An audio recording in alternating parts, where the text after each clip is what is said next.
Ladies and gentlemen, Geri Petito. I'm not an addict, I'm just an ass. And in time, this too shall pass. I'm not an addict, I'm just an ass. Geri Petito taught the class. I'm not an addict, I'm just an ass. Loves the answer, the greener grass. I'm not an addict, I'm just an ass. One day at a time, free at last. When you don't know just what to do. Just what to do, just what to do. If what you're feeling is really true. Is really true, is it really true? Just keep your ideas safe and sound. Safe and sound, safe and sound. That's exactly how change is found. Change is found, change is found. I'm not an addict, I'm just an ass. And in time, this too shall pass. I'm not an addict, I'm just an ass. Geri Petito taught the class. I'm not an addict, I'm just an ass. Loves the answer, the greener grass. I'm not an addict, I'm just an ass. One day at a time, free at last. Hello, everyone, and welcome to the Geri Petito Show. Guys, everyone and anyone who knows me knows I am the author of I'm Not an Addict, I'm Just an Ass.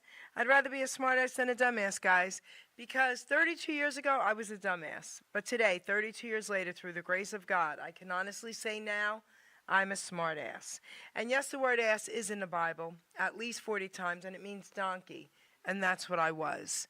I'm saying all that to say this. You know, guys, we've all had the roughest few years of our lives, right? All over the world, not just here. And I'm a recovery coach. I'm also a nutritional health coach. All my services to you are free. Please, please reach out. I don't want anybody to feel that they're alone, okay? And guys, if you think my book can help someone, because I do, you can go right to Simon & Schuster's bookstore, Archway Publishing. You can go to Barnes & Noble, BAM, Amazon. You can go right to my website, www.geripetito.com. And also, please subscribe to the Geri Petito Show YouTube channel. So guys, I have with me today actually one of my favorite people, and I'll tell you why he's one of my favorite people in a minute. But I want to introduce to everyone author Bud Cardone. Say hello. Hello, everyone. Where's my theme song? Listen, honey, you have your own theme song, man, with everything you've done. Tell everyone your title. I am a music triviologist. Yes.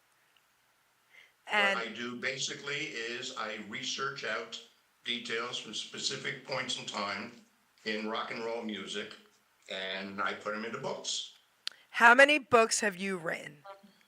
I have written 4 to date, and I'm proud to say I'm currently on page 210 of book number 5. Okay. Tell everyone in the order that you've written them the titles of the books. Okay, well, the starting point was on a challenge where someone said Cardone's trivia information would go home. So I did. This is book number 1. This is the Rock and Roll Triviapedia, 1960s through 1990s. Now, what makes this book different from the others is this book is full of little snippets and pieces of information without any long stories. There is just some interesting little facts in there along the way that most people don't know. Okay. Now, I have to emphasize that that is my trademark. I am always trying to find pieces of information that people do not know. I'm trying to come up with the wow concept along the way and give them a little piece of detail. We then proceeded to book number 2, which is basically the big book of questions. This came about when a buddy of mine, after reading book number 1, said, hey, we should do this as a game. So book number 2 was written as a game whereby there's a statement made, there are 3 possible answers, and then the actual answer is down below it. It could be used as a test for someone that's edifying their own knowledge, or it could be used as a challenge in a party setting. We then went on to book number 3. Now, book number 3, Geri, you partially inspired. Yes, okay? this is why, guys, wait, this is why he's one of my favorite people. Go ahead. Wait, Well, excuse me, Geri- Bud, 1 second. Producer, I hear some reverb back when I talk. Okay, continue, Bud. After we had done one of our interviews in book number 2, you referenced the fact of your time periods and you referenced your love of Elvis. Now, taking that and a conversation with Kenny Kojak My also, boy. Yep. our common friend, correct? I started wondering about the doo-wop era and first started thinking that, wait a minute, there's not enough of a demographic to warrant a book that people are going to have enough interest in. Until I really started thinking about it and looking at everything from your show, from your followers, from Kenny's, from everything going on out there. There are 1,000 times more people that are into the doo-wop era than I ever understood or ever appreciated. So I wound up writing book number 3, which is specifically American music before the British invasion. Yes. In other words, once the Beatles came, that changed everything. This is that period of time of rock and roll where it started circa 1952 up until the Beatles put the brake on it. Now, there's a lot of facts in here. There's a lot of things, but I learned a lot also about these oldie groups along the way and gained a lot more appreciation of them. And Wait. by the way, as soon as I finished writing it, Okay. my best friend, Rocky Sturman, had passed away. So it was dedicated to his memory. Oh, it's beautiful. I want to comment on that book before we talk about the next one. So, the British invasion. So, and you know this, I think. I just recently interviewed Billy J. Kramer. Yep. And I got to meet him, and it was amazing. But then he's in your book as well. And I sent him the pages. Okay. And I was like, look, you're in my friend's book. It was so cool. Bud, can you turn your speaker down a hair? I sure can. That might be it. Okay. How's that? It's coming from his end, right? Talk a little, guys. Bear with us. It's just technical difficulties we're having. Say something to the fans, to your fans. I am going to try to adjust a volume here real quick. And Jerry, tell me if that is any better now. Okay, so now, Ruben, what do you think? I'm talking to my producer here. I think that's better, right? I don't hear it. Do you hear it? Okay, it's Sounds better. like Thank you, Bud. Problem solved. There you go. Thank you, guys. So, Okay, wait a minute. I just lost you here. did you lose me? I just lost you. Oh, no. Hold on. There we go. Okay, you're back. I'm back. Okay. You're back. See, you can't Okay. lose me for long. All right. So, that being done, I covered that period. Then all of a sudden, I was talking to my wife and I said, what do I do next?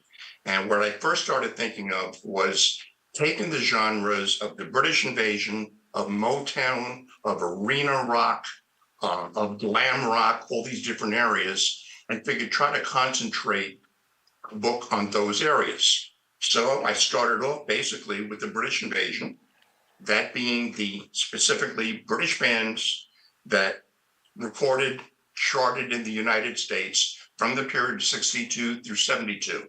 That was the span of the British invasion, stage 1. So as I started doing it, I realized that, wait a minute, this is going to fill a book in itself. Okay. And I worked on it. This thing was quite a project because even the edit and the rewrite took probably longer to write it than the book did itself. Okay. So that just came out and I figured, all right, I'm going to take a break. And I took a break of about maybe 12 hours. That's what I figured. I was going to make a joke. Go ahead.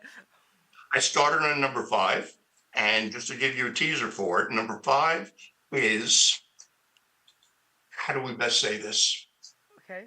The one-hit wonders. I love Sometimes that becomes, sometimes that's an insulting comment to some people, but let's face it, it's a fact. There's a lot of one-hit wonders out there. And more specifically, rather than just steal a text on the band, it's also whatever became of them. So there is some pretty intense research going into the bands that were the one-hit wonders and find out whatever happened to them. Where did they go? So, okay. Beverly Bremers. I interviewed her as well. Don't Say You Don't Remember. That's the song.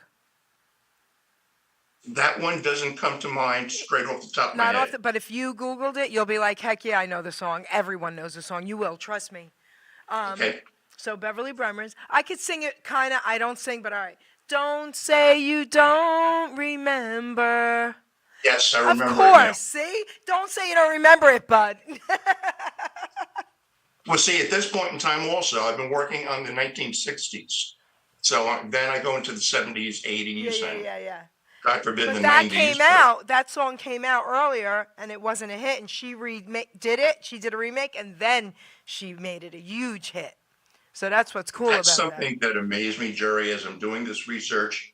How many songs were originally released by other artists, never went anywhere. And all of a sudden, after a 6-year time period, it was redone and bingo, it took off. One of the greatest examples of that is one I think we might have discussed in the past, Frankie Valli and the Four Seasons. Okay. Right? One of the classic bands of all times. But what happened with, as you have to look on your phone, I'm finding something for you. Go ahead. they had such a chain of hit records, but I think it finally got to the point that people grew tired of Frankie Valli's falsetto voice. Now they put out a song. The Walker Brothers, The Sun Ain't Gonna Shine Anymore. Okay. Right? The Sun Ain't Gonna Shine Anymore was a #1 massive hit for the Walker Brothers. Still one of my favorites. When Frankie Valli released it, it was an absolute flop. So I have something for you. Okay. Hey, So I'm going to be interviewing someone and meeting him very soon. He's doing a show. Okay. Remember the song December of '63? Oh, what a night. yep, Okay. So everyone thought Frankie Valli was the lead singer. He was not. nope, Okay. Geri Petito. right. And that's who I'm going to be interviewing. So that song wasn't just a one-hit wonder, but it was for this guy because he never really got the credit. Well, that was one of the problems too with the Four Seasons. There are other members that were with the band originally that recorded with them in the early days. You had the turnover once Bob Crew and Gaudio started taking them over that have disappeared in history. That's right. So there's just so many of them, Jerry. And the one thing, not one thing, I learned so many things from this. Number one, rock and roll is a vicious business. Oh, talk. Say it, and then I'll talk. Go ahead. Knowing firsthand, I was a songwriter for many years. I have about 130 songs copywritten. Had Benatar has picked up one of my songs. But trying to deal with the recording industry, it's absolutely predatory, plain simple. They will eat you up. And people don't understand most of the time the contracts they're signing. Hence, so many of the artists from the 50s and early 60s that wound up getting taken advantage of. They wound up putting out an album or a record. They toured, they made a couple of bucks, then they were gone. And they faded into obscurity. And a lot of these guys died broke, plain simple. Dave Clark 5, you remember them, don't you? Yep. Speaking of British invasion. Yep. Did you ever notice that over the past, I'd say 10, 12 years, you don't hear Dave Clark songs playing on the radio? I can't even, if I said yes or no to that, I'd be lying because I don't really listen to the radio much. I listen to You don't. Sirius. Even you listen to oldie stations, Okay. Glad All Over, these songs, Dave Clark 5 songs, they don't get played. Reason. Okay. Dave Clark ran that band like a business. He was the CEO. All members of the band were employees that were paid a salary. They were told how to dress, how to play, everything else along the line. Now, when it came down to it, when the band broke up, which, by the way, was on account of Dave Clark, he busted up all of his knuckles in a tobogganing accident. Okay. Hang on for 1 second. Yep. Okay. He also decided that if they weren't recording anymore, nobody was going to hear their songs. So he refused to release them to anyone. And this is at the advent, basically, of CDs. So think about the boon that could have been CDs of Dave Clark Five's biggest Terrible. hits. He didn't release it. Now, ultimately, what it comes down to, the sad side to it, two members of Dave Clark Five's band died almost destitute, penniless, because of the fact that they couldn't make any money unless those songs were being played to get them performer royalties. Dave Clark cut it off. They died almost destitute. He has a $25 million home in London, Kensington area. What more could the guy want? He's not a nice person. I'm sorry. But these are the examples when I'm saying that it's a predatory business. Yes. And you keep on finding this over and over and over again. People that are taken advantage of. And it wasn't just managers. A lot of times it was basically their own publishers. But they were kids. They didn't know. Okay. I signed a contract with Largo Music for one of my songs, never realizing when I signed it, I gave them rights for 40 years. Wow. So, what it comes down to, even if I ever wanted to use that song again along the way, I couldn't because I don't own it. Largo Music owns it. So it's just that type of business. What I try to do during the course of it is also emphasize things like this that happen to bands, how they got taken advantage of. There are what I like to term robber barons out there. These are the people that I won't even mention their names to avoid any possible litigation. Yep. But they're bad guys. They're robber barons. They have taken advantage of so many people over the years along the way. I was considering writing a book on them, but then I thought, probably not a good idea. So No. anyway, going into There it is, number baby.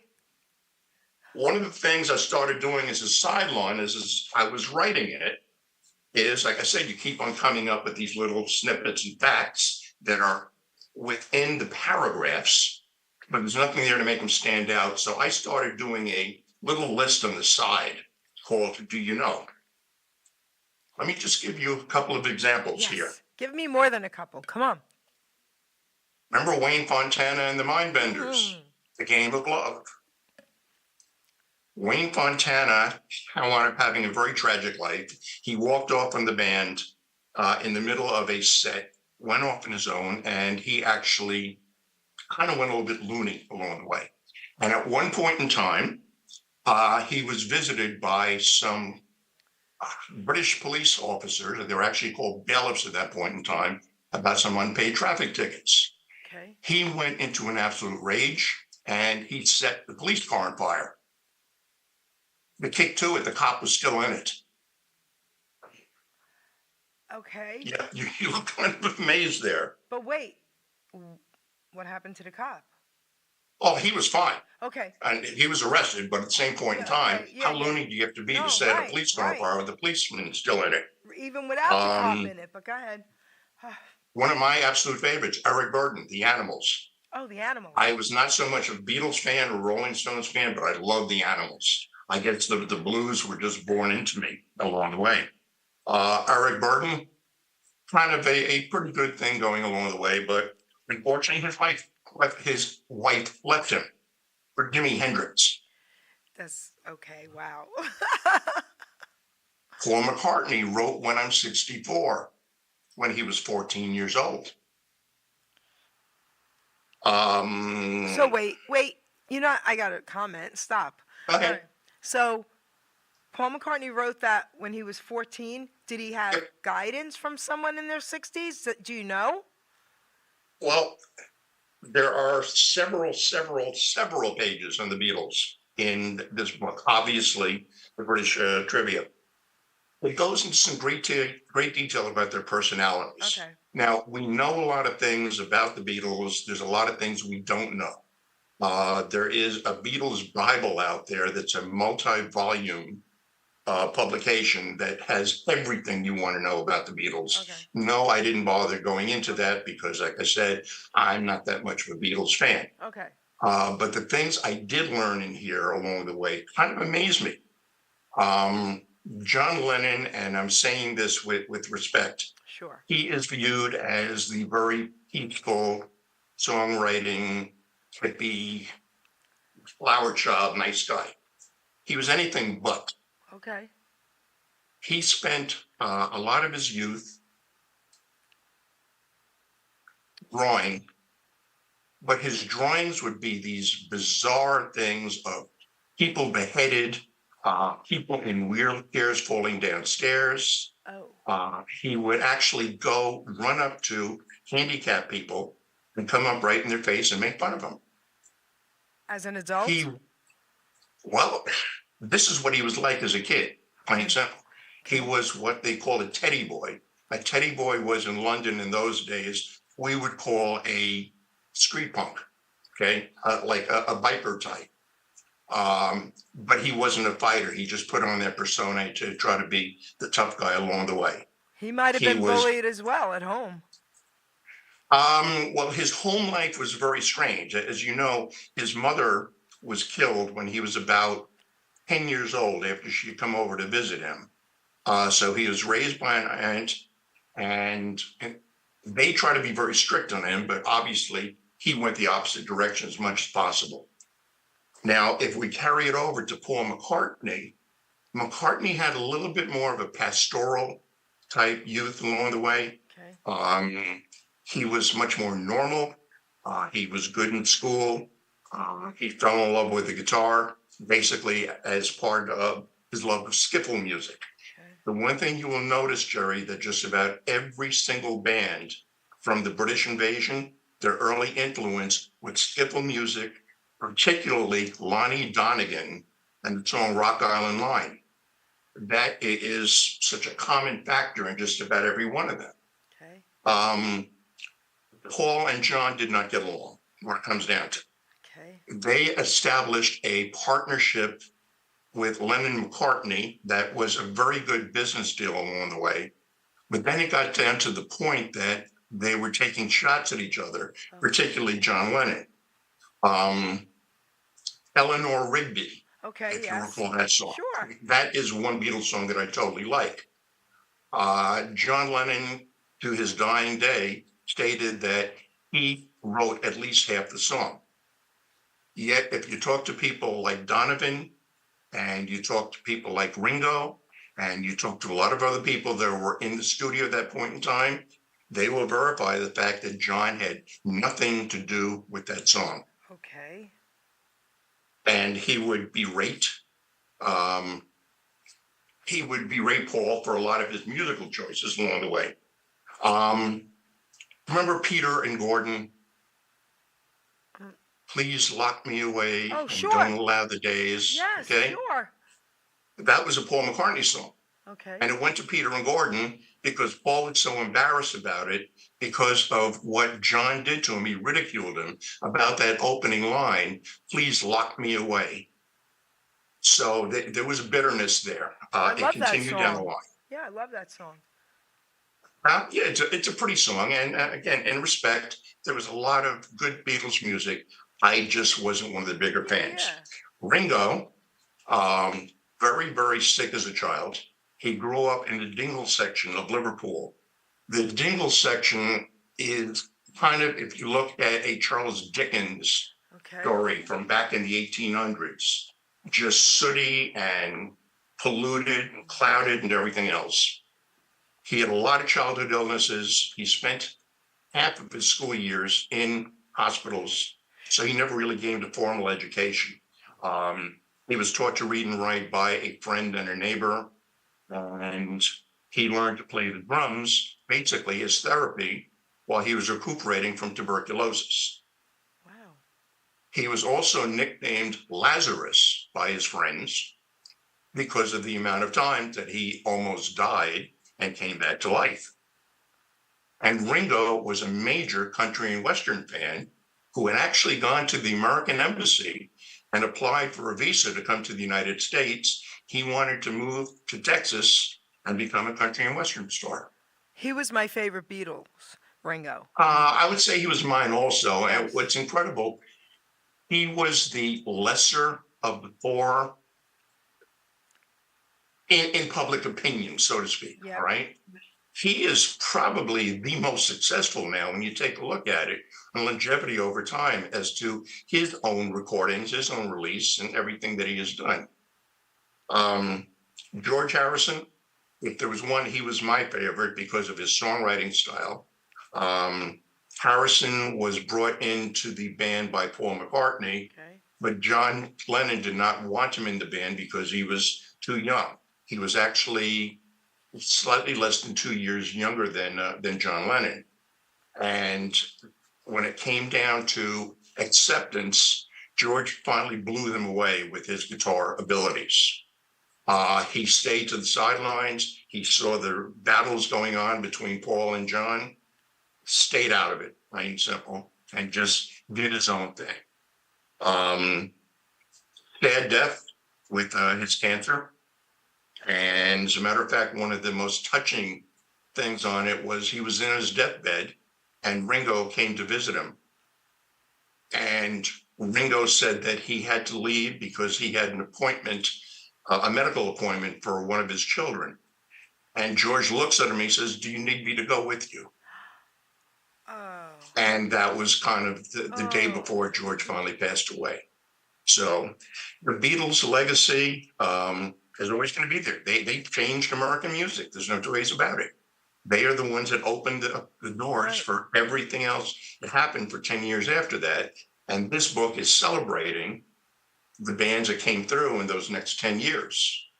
I want you to give a little tribute and tell a little bit about what you wrote about Billy J. Kramer in your book, because I know he's going to be listening, and he's like 80 years old and doing incredibly well. Well, let me go to Yep.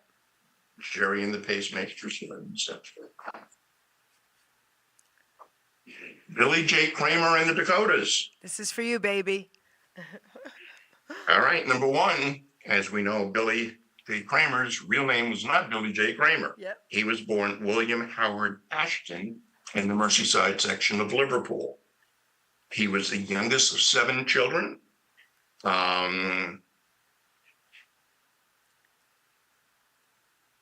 Basically, without going through the whole thing here, he was attracted by rock and roll also at a very, very young age.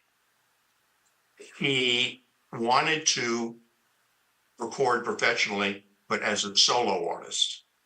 When it came down to, his voice was good, he had the talent, but his voice was not powerful or dominating. It was there, but it just didn't have that projection or that range. And once Brian Epstein caught on to this, again, Beatles manager, he is the one that put Billy J. Kramer with the Dakotas. Now, the Dakotas, by the way, were originally the Mindbenders. Excuse me, they were the original version of the Mindbenders. Okay. Wayne Fontana, and Okay. it was originally the Dakotas. Okay. They were given their name by a producer, or basically a publicist, that had them performing at a London club. For some reason, asked them to show up dressed like Native American Indians, and called them the Dakotas.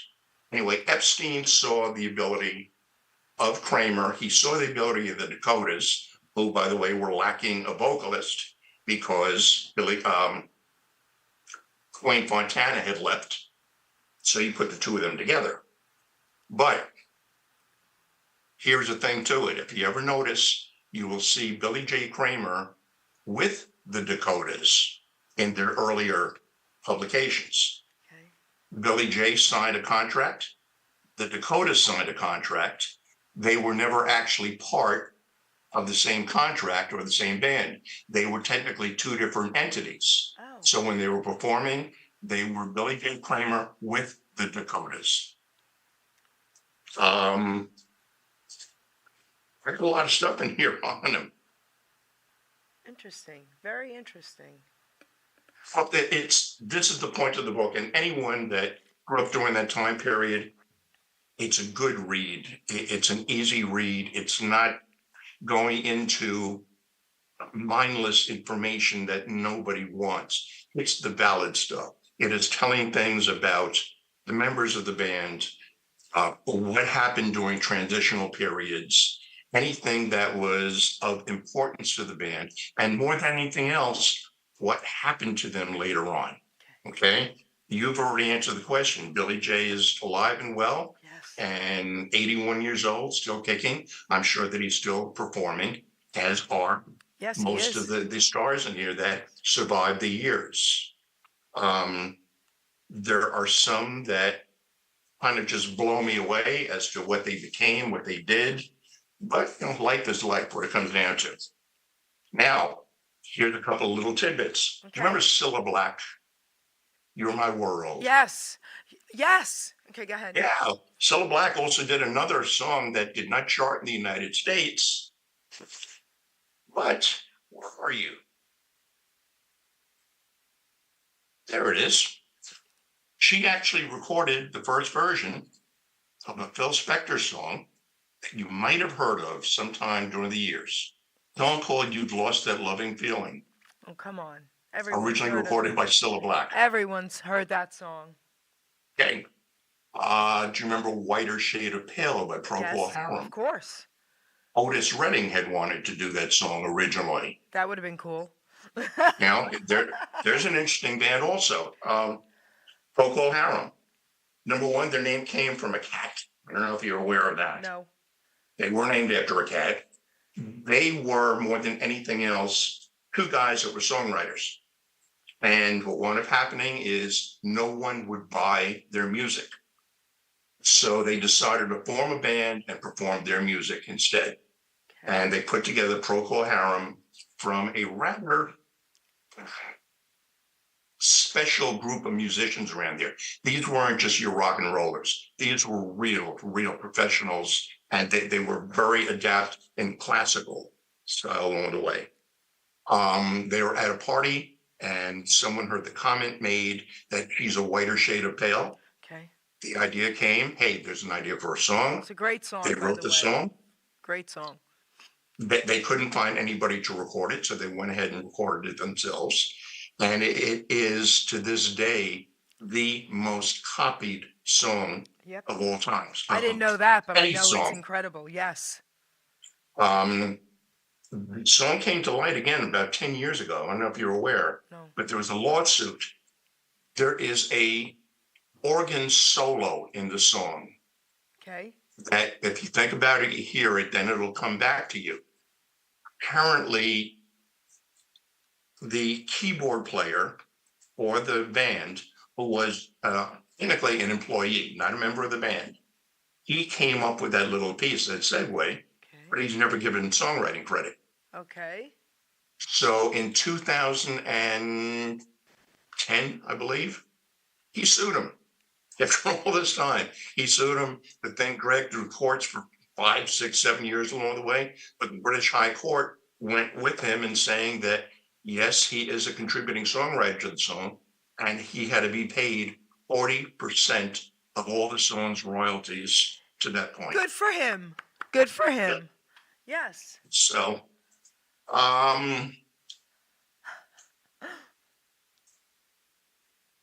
bear with me. Yep. Oh, here's the one I love. Elton John, Okay. Your Song. Remember his Yes, first Your Song. hit? Elton John is another one with a very, very elaborate history. It's all here in the book. We saw the movie episode of it on Rocket Man, but there's so much more to his story along the way. Okay. He wrote that song when he was touring, believe it or not, with Three Dog Night. And Three Dog Night went ahead and recorded a version of the song on their album. And were about to release it as a single, but they actually had a hang of guilt and figured that Elton had been a good friend of theirs. He'd been touring with them along the way, that if they did it, that would probably kill any chance he had of charting in the American charts themselves. So they pulled the single and pushed for Elton John, and that's what launched him along the way. That's cool. But Elton John was not one of my favorite artists for many years. I loved early Elton. When it Okay. came down to later, I was so. But when I wrote the episode here on Elton, it just fascinated me. This man is probably, I would say, one of the top three most interesting people in rock and roll. Okay. And what a great person, what a great individual. Okay. Wow. Um, David Bowie. Okay, David Bowie. Mr. Bowie did not have it easy coming up along the ways. He was a struggling artist, went through different personalities and styles and everything else. He unfortunately hired a guy by the name of Tony Fries as his personal manager. Now, that could be a good thing, but Tony Fries, his personal hero happened to be the Colonel, Oh. Tom Parker. Oh. Yeah. So, with his hero being Colonel Tom, how much do you think that Tony Fries was charging David Bowie? Okay. 50%, Okay. the same that Tom was charging Elvis. Okay. It actually got to the point that David Bowie had to borrow money from Tony Fries to buy groceries. He was absolutely going broke. He was living in a bed set, which is a very, very small, like one window, one room apartment. Wow. And he finally got to the point that he realized, no, he had to break out of this contract. So he went through the courts. He sued Tony Fries. It took him 3 years that he wasn't allowed to record any music whatsoever because Oh. of the contract. They settled. Tony Fries was still entitled to any revenues that David Bowie made. 40% of any revenues David Bowie made through 1982. So he really raked him in. Whoa. Now, before all this happened, Bowie was ready to quit music. And he actually had done some touring over in Spain. He had done some touring in Germany. And he came back and went to Scotland. And he joined a Buddhist monk's monastery. Okay. And he was within a month of taking his vows and being sworn in as a Buddhist monk Oh. before one of the monks themselves told him that pursue your passion in music, go that route. So the world almost never saw David Bowie along the way. That's pretty cool. Did you know that Mick Fleetwood is fluent in Norwegian? Wait, Fleetwood is what? What'd you say? Mick Fleetwood, he's fluent in Norwegian. How would I know that? Why, you ask? Because he grew up in Norway. His father was an RAF pilot. That's cool. Alan Clark of the Hollies. Okay. He's the voice you hear. We just read all the Holly songs. Yep. He was also the first to release 2 other singles.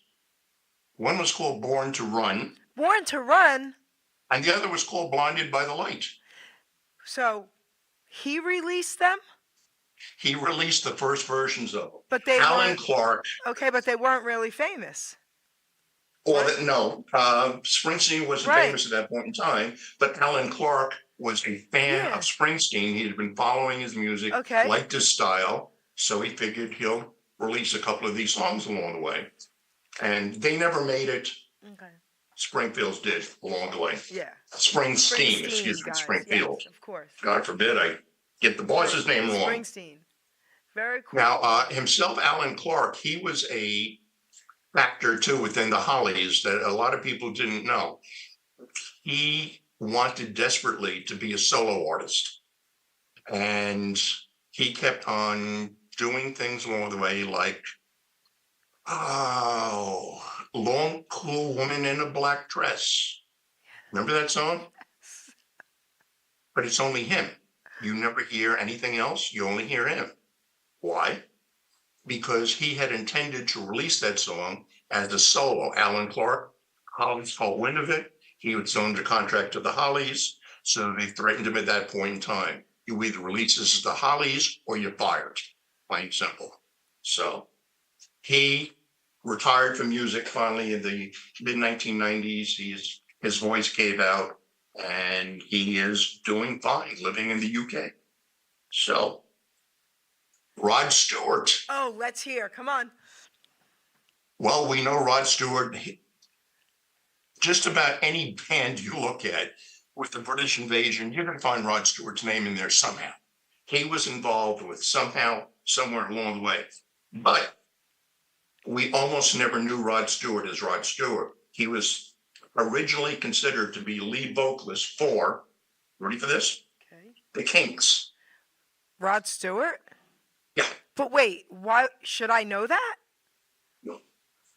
Most people don't know. It's what it comes down to. Yeah, that's weird. These are the facts along the way that people don't know. He was originally considered to be lead vocalist for the Kinks. Had that happened, there would have been no Rod Stewart as we know him. Yeah. There probably would have been no Kinks as we know them Right. either. But Right. I love the Kinks, but wow. he grew okay. up down the street from Dave Davies. So Okay. they were friends from way back when. Okay.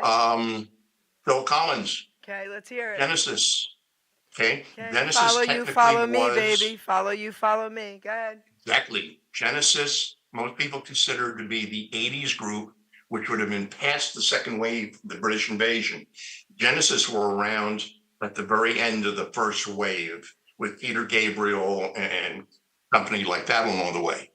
But Collins himself is an interesting character. We share the same birthday, so obviously I followed him quite a bit. But he was ready to quit Genesis.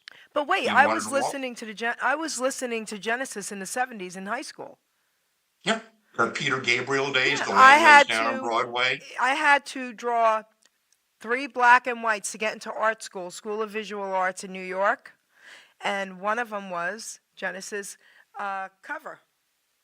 Okay, so I mean, I was listening to them back then. Oh yeah, they've been around for a long time, Yeah. but most people think Genesis as being the Phil Collins Oh, version okay, of I it. get what you're saying. Oh, okay, all right. You know, I didn't know. they went far before that along Oh, the way. yeah. Okay. But Collins had at one point in time considered quitting the band. He was burned up. He was going through divorce and everything else, and he almost auditioned for the band Yes, who is my absolute favorite band, Oh, but okay. didn't show up for the audition. Oh, So things that could have happened along the way. Jethro Tull, again, a I great did his show photo band. album. Okay, I did his. Okay, are you kidding me? The old man. Yeah. Okay. Full on. Yeah, I have it Which in my is- phone. Great story behind that. They Aqualung. had commissioned that painting from a gentleman named Silverman, I believe. And it was based on a photograph that Ian Anderson's wife had taken.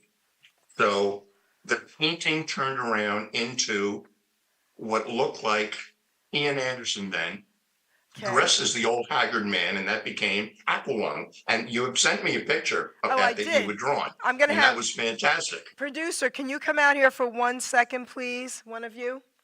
I'm gonna show everyone. Yep. I also did here Kansas, but I'm gonna show this. Dust in the Wind, Yeah. classic album cover. Can you put this up there and show them what he's talking about? That's the album cover. That screenshot. Yeah, yeah. Let me see. Do you see it? There it is. I There it remember is. you had sent me a copy of that at Yeah. one point in time. Isn't that cool? It's a great job. Great job, Thank you, Jerry. Ruben. Jethro Tull, baby. Yep. So this was now a watercolor painting that went on the cover of Aqualung. Then it went on Jethro Tull t-shirts. It went on everything. Silverman tried to sue, stating that he had only given them the rights to use that on the album cover, but he had retained the rights of the painting himself. Went to court. Silverman had been paid $1,500. The court said, nope, you got your money. It belongs to Jethro Tull. Oh my So- gosh, that's crazy to me. Their band, by the way, Ian Anderson is Ian a very Anderson, yes. odd, eccentric man. Yes. He has a great sense of humor, and you just never know what to expect of him or their shows. I've been to several Jethro Tull concerts. Me too. And they're phenomenal. One show, and I think that it was in Germany that they held it, they decided to come out dressed in rabbit suits. And what wound up happening was the intro music would come in and they would hop out in rabbit suits and kind of line up. And at that point in time, the man behind would unzip and they would just drop their costumes and proceed into playing Jethro Tull. The problem was on 3 of the costumes, the zippers were stuck and they couldn't get out of them. Oh, no. They actually had to have roadies come out and get them out of it. And once they were out of it, then they proceeded with the show.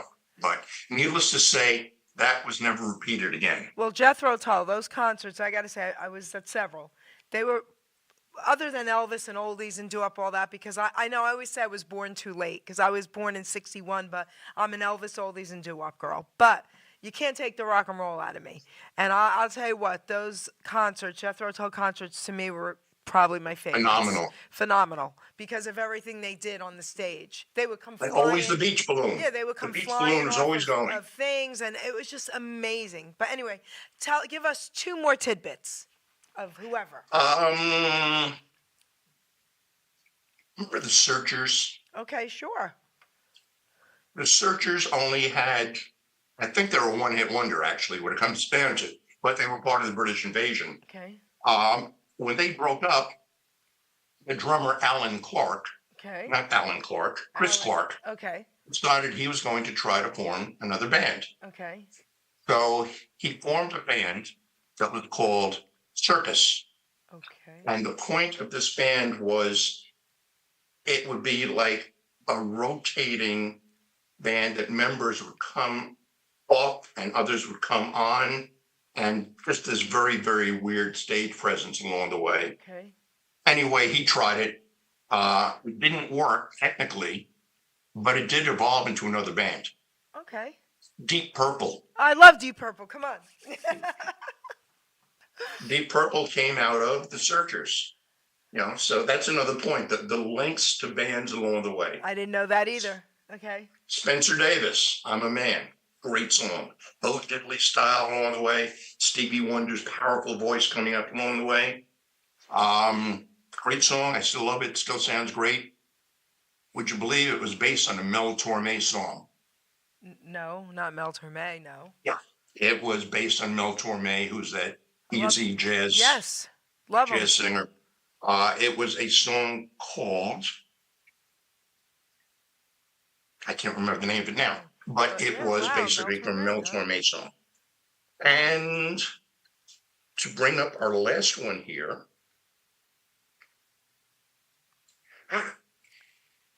talking about the Hollies again. Okay. Okay. He Ain't Heavy, He's My Brother. Okay. Classic song. This was version 2 of the Hollies. Okay. They had gone through a split up along the way. But that was actually found in an old publisher's bin of rejected songs, plain and simple. For real? And the member of the Hollies, I can't remember his name right now, took it, figured I could do something with this, showed it to the band. They hated it. They absolutely hated it, plain and simple. But he convinced me, he says, let me work on it a bit and we'll get it going and it'll be something you like.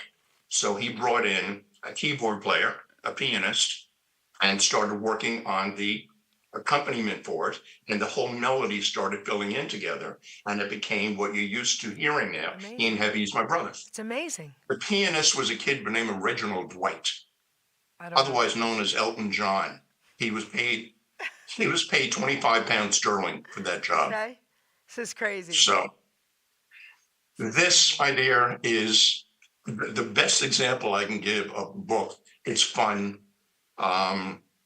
Anybody out there basically is into this point of time, they will enjoy it. They're going to find something interesting in there.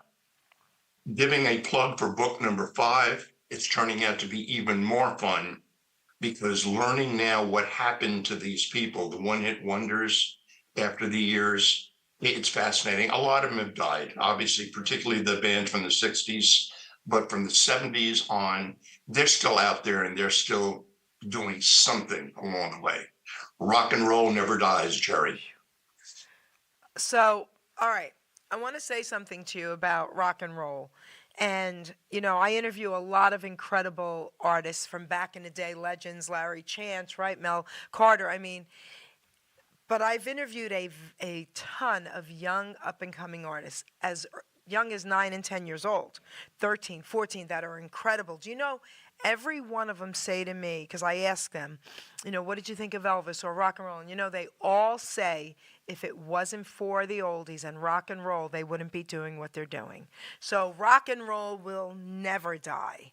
Okay, it's impossible. It's absolutely impossible because even, like I said, the newer singers and the young songwriters, they grab the rock and roll and put it in their songs.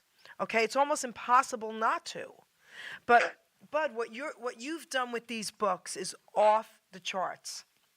Thank you. I love them. I just love your books, and thank you again for putting in Elvis. And without everyone that you've mentioned, we wouldn't have what we have. And, the research that goes into what you have done is crazy. It's off the charts ridiculous. When will your next book be out? When do you think? Based on the fact that I am 200 pages now, I project this book is going to be about the 500-page range. Okay. I would say it should be out at around the end of the year. Okay. So next year. Just before Christmas. That'll work out well. All right. So listen, I'll hit you up. I mean, let me know when. Keep me posted, of course. Of course, I'll send you an advance copy too, so you'll be able to Thank you. And take a then look at it. We'll do something. Tell everyone about your wall of fame. Oh, okay. If you see behind me, there's a thing called an I Love Me wall, I believe it's called, and you find this in business executives' offices. Now, I made my living as a business executive, besides my writing, but that's not me up there.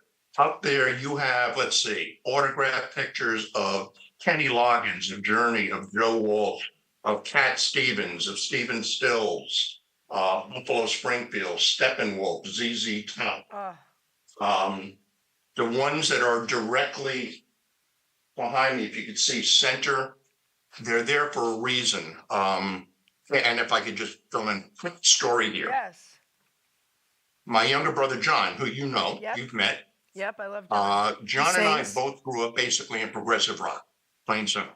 And we both had a band that we loved called Yes. Yeah. That came out of England in the late 1960s. But the thing was, that was our common bond. We both loved Yes. During the years, John got into audiovisual business, ran his own company, still has his own company. He's done some amazing things. And one night at about 1 o'clock in the morning, my phone rings. I pick it up and it's my brother, John. And he's slurring. Now, mind you, he doesn't drink, but I think John has been known to imbibe on more natural substances at times. And he said, "Here, I want you to talk to someone." And the gentleman takes the phone and he's blabbering away in this Cockney English. Can't make it out. Gives the phone back to my brother. Says, "Do you know who that was?" I said, "No." And he said, "Well, here, try this one." So gave the phone back over, and another Cockney Brit jabbering away at me. Come on. Gives the phone back to John. And finally he says, "Do you know who that was?" I said, "No." He says, "You were just talking to Mick Jagger and Ron Woods." Okay, incredible. He was with them. He was with them setting up one of their tours down in DC for their audiovisual system. Incredible. So this thing lingered for a couple of years. I got to know Chris Squire from Yes. Matter of fact, I got to know all the members of Yes along the way. My brother didn't know this. I was at a concert in Indianapolis. I was backstage with Chris. It was again about 1 o'clock in the morning. I called my brother John. I love it. Wake him up. "What are you doing?" "I'm sleeping." "Here, someone wants to talk to you." I love And I this. put Chris Squire on the line. Chris Squire was my brother's idol. He absolutely idolized this man. So there was the payback. He got me with the Stones. I got him with Chris Squire. And the concerts after that along the way, Chris gave me all kinds of autographs and everything else. And I sent them all to my brother. They tried to hijack me and actually take me to Cincinnati in the tour bus. I was really, really tempted to go. But I was also a vice president of a company at the time with a 9-to-5 job. So I figured, kind of tough to tell the CEO that you're touring with the band. So Basically, that's my wall up there. This has been years of meeting people, DJ years.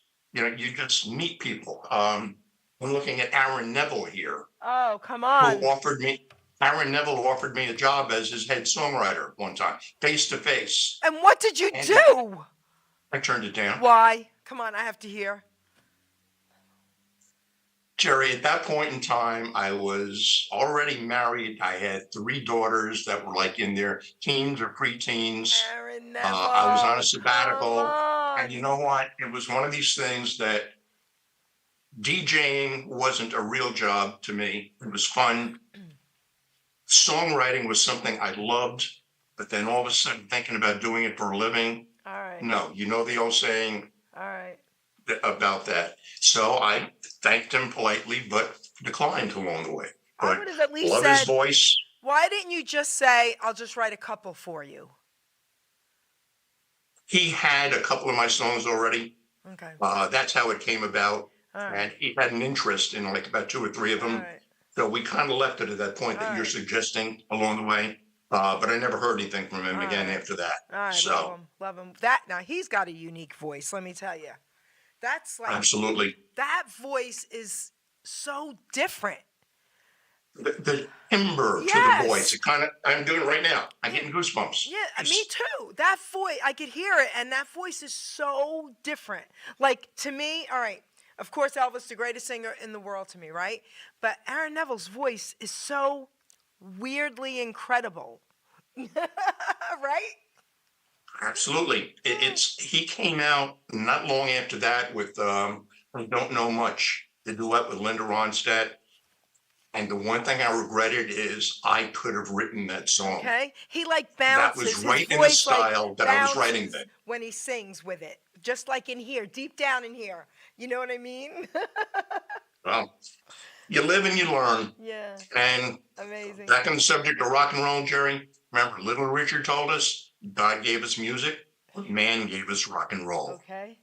So let everyone know how to get in touch with you, how to get your books. I want to come on, put it all out there again. Let's go. Okay, well, basically, my books are all available on Amazon. So you can find it just putting in my name, Bud Cardone. Yeah. Make sure you're spelling it with 2 D's. Otherwise, it's going to go to some automotive manufacturer. BUDD, guys. Correct, Bud Cardone. You could also find me, believe it or not, at the email address Bud, BUDD, Triviapedia, which is TRIVIAPEDIA.net. The same as the books. On Amazon, you can look it up under Triviapedia. The books will show up.